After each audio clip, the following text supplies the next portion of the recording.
Kasih karunia dan damai sejahtera dari Allah Bapa dan nama anaknya Tuhan Yesus Kristus. Amin. Shalom, Horas. Selamat pagi sobat terkasih Suara Pergudungan HKBP Sentosa. Kita mau disapa oleh firman Tuhan yang menjadi kekuatan untuk kita dalam menjalani keseharian kita. Firman Tuhan yang tertulis dalam Lukas pasal yang ke-6 ayat 37. Demikian bunyinya.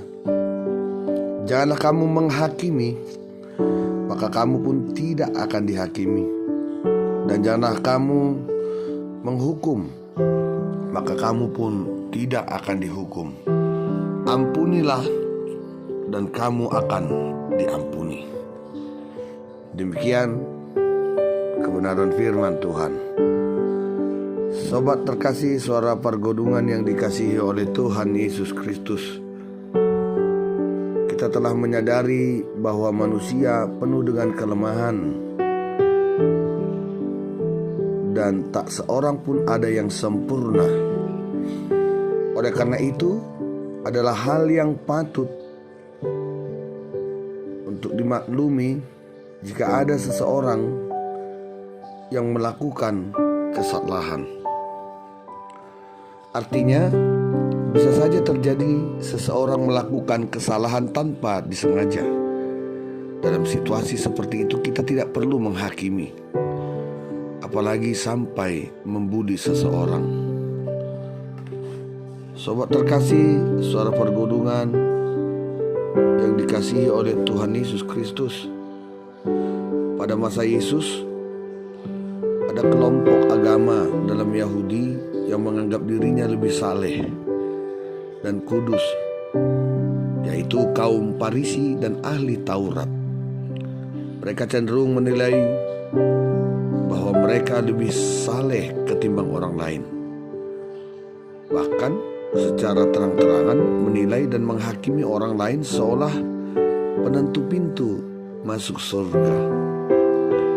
Memang sikap menghakimi mereka seolah mereka penentu yang baik atau buruk, yang seturut dengan kehendak Allah atau tidak.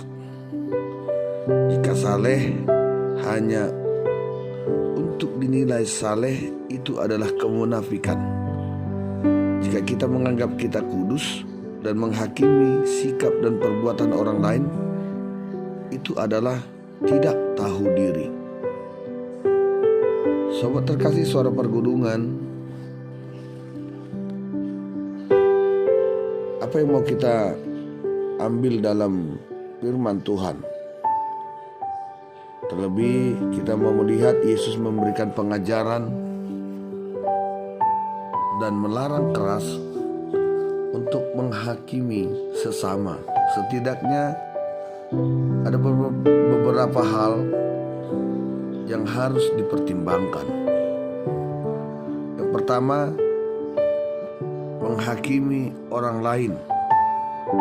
Ini adalah suatu penilaian terhadap seseorang berdasarkan asumsi negatif terhadap orang lain. Sementara asumsi itu adalah praduga yang belum tentu suatu kebenaran.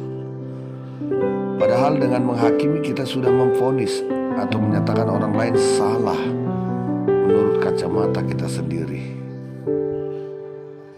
Yang berikutnya, yang kedua, dilarang menghakimi karena kita tidak pernah diberikan hak atau wewenang untuk menghakimi orang lain.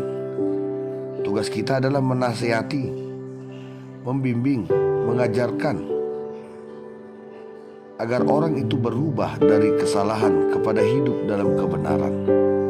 Itulah sebabnya kalau kita melihat dalam siasat gereja disebut dengan aturan penggembalaan, di mana kita mau melihat bahwa persekutuan orang percaya adalah yang dipanggil Allah untuk hidup dalam kehendak Allah.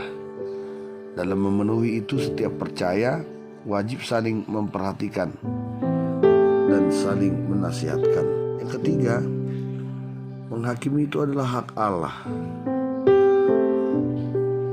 Jikapun ada di dunia ini orang yang diberikan mandat dalam memproses kesalahan seseorang, itu adalah bahagian mandat ilahi yang diberikan kepada pemerintah untuk membatasi dan menghambat kejahatan. Itulah sebabnya pemerintah diberi kuasa dan pedang. Kita melihat dalam Roma 13 ayat 4. Karena pemerintah adalah hamba Allah untuk kebaikanmu. Tetapi jika engkau berbuat jahat, takutlah akan dia. Karena tidak percuma pemerintah menyandang pedang. Pemerintah adalah hamba Allah untuk membalaskan murka Allah atas mereka yang berbuat jahat. Sobat terkasih, suara pergulungan yang dikasihi oleh Tuhan, janganlah kamu menghakimi. Suatu perintah dari Tuhan Yesus, suatu ajakan yang harus terus kita maknai dalam hidup sehari-hari. Firman Tuhan renungan hari ini menyadarkan kita sebagai umat manusia, Tuhanlah yang menghakimi setiap perbuatan orang. Bagi kita manusia adalah lebih berguna menopang, meneguhkan orang lain untuk menghasilkan dunia yang lebih baik. Mari jauh lebih baik pertahankan persahabatan, walau di antara kita ada yang kurang baik, daripada mengeluarkan orang yang menurut kita kurang baik dari komunitas kita. Mari saudaraku, sobat terkasih, saudara pergulungan, kita ciptakan kasih dan mengutamakan kebersamaan dan menyerahkan segala sesuatu hanya kepada Tuhan. Amin. Selamat ulang tahun pernikahan dan ulang tahun kelahiran buat ibu bapak saudara-saudariku yang berulang tahun hari ini.